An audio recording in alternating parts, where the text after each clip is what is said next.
सातवें चरण का चुनाव प्रचार थमते ही देश के प्रधानमंत्री नरेंद्र मोदी तकरीबन 200 रैलियों को पूरा करने के बाद देश के आखिरी छोर और दक्षिण के किले को कहे जाने वाले तमिलनाडु के कन्याकुमारी के विवेकानंद रॉक मेमोरियल के इसी तट पर पहुंच चुके हैं, जहां पर कल शाम यहां पर आने के बाद सबसे पहले मां अम्मन देवी की उन्होंने पूजा अर्चना की, बेशक बहुत पारंपरिक वेशभूषा में। और उसके बाद कल शाम 6:45 से प्रधानमंत्री नरेंद्र मोदी विवेकानंद रॉक मेमोरियल के इसी टीले पर, जहां पर 1892 में विवेकानंद जी ने 3 दिन तक ध्यान किया था, वहीं पर बीती शाम 6:45 से प्रधानमंत्री मोदी ध्यानरत हैं। ऐसा बताया जा रहा है कि ध्यान के दौरान प्रधानमंत्री नरेंद्र मोदी किसी से बात नहीं करेंगे, मौन धारण किए रहेंगे, किसी से मिलेंगे नहीं और इस पूरे 45 घंटे के दौरान वो सिर्फ आहार में तरल पदार्थ ही लेंगे। माना जा रहा है कि नारियल का पानी या अंगूर के जूस पर ही वो निर्भर रहेंगे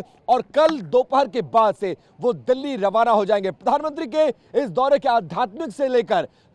जो सियासी मायने निकालने की कोशिश की जा रही है, बीजेपी ने साफ कर दिया है कि सिर्फ ये एक ऐसा दौरा है जहां पर प्रधानमंत्री सब कुछ खत्म करके सारे अपने काम निपटाने के बाद अब वो ध्यान में चले गए। लेकिन प्रधानमंत्री के इस ध्यान पर सवाल उठने खड़े शुरू हो गए हैं। तमाम पार्टियां, चाहे वो डीएमके हो, टीएमसी हो या फिर लेफ्ट पार्टीज हो, वो ये कह रही है कि इन कार्यक्रम का लाइव प्रसारण नहीं होना चाहिए, क्योंकि जिस विवेकानंद की शरण में इस वक्त प्रधानमंत्री हैं, उनका गहरा नाता रहा है पश्चिम बंगाल से और पश्चिम बंगाल में अंतिम चरण के 9 सीटों पर चुनाव होने हैं। माना जा रहा है कि प्रधानमंत्री के आगमन का, यहां पर ध्यान करने का, 3 दिन प्रवास करने का एक बड़ा असर चुनाव में पड़ सकता है। इसीलिए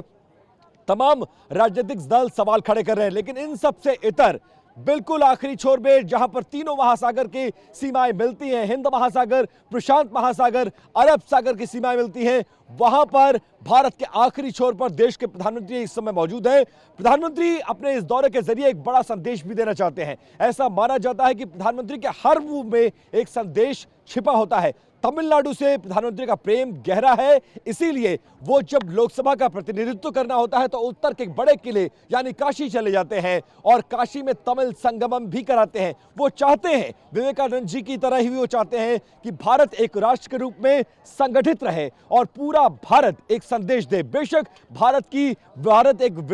विविधताओं से भरा देश है, संस्कृति, सभ्यता, बोली, भाषा सब कुछ अलग है, लेकिन भारत एक बड़ा राष्ट्र है, एक राष्ट्र है और इसी का संदेश देने की कोशिश है। प्रधानमंत्री के इस मूव में कई सारे संदेश भी छिपे हो सकते हैं और ऐसा पहली बार नहीं हुआ है कि जब प्रचार खत्म करने के बाद, लोकसभा चुनाव का प्रचार खत्म करने के बाद प्रधानमंत्री ऐसे ध्यानरत रहे हो। 2014 में वो शिवाजी की शरण में गए थे, 2019 के लोकसभा चुनाव को खत्म करने के बाद वो केदार घाटी में गए थे और वहां भी मौन धारण किया था, वहां भी साधना की थी। और 2024 के लोकसभा चुनाव को खत्म करने के बाद अब प्रधानमंत्री पहुंच गए हैं तमिलनाडु के कन्याकुमारी में, जहां बीती शाम 6:45 से वो ध्यानरत हैं और अगले 35 घंटे भी वो मौन रहेंगे, ध्यानरत रहेंगे, तरल पदार्थ पर रहेंगे। तो लगातार प्रधानमंत्री के इस दौरे को लेकर तरह तरह की बातें की जा रही है, लेकिन इन सब से इतर प्रधानमंत्री मौन है और इस वक्त जो विवेकानंद रॉक मेमोरियल दिख रहा है वहां पर ध्यानरत है।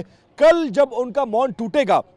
और उनका ध्यान खत्म होगा तो जो सामने स्टैचू देख रहे हैं आप, संत तिरुवल्लुवर की जो मूर्ति है उसके भी दर्शन पूजन करेंगे और इनका बहुत ज्यादा महत्व है। ये दक्षिण के कबीर कहे जाते हैं, बहुत ज्यादा मान्यता है और भारत में ऐसी जो मूर्तियां बनी हैं 25 सबसे बड़ी मूर्तियों में ये शुमार है। तो ये पूरा पावर पैक प्रोग्राम रहने वाला है और कल दोपहर तक प्रधानमंत्री तमिलनाडु की इस धरती कन्याकुमारी पर मौजूद रहेंगे।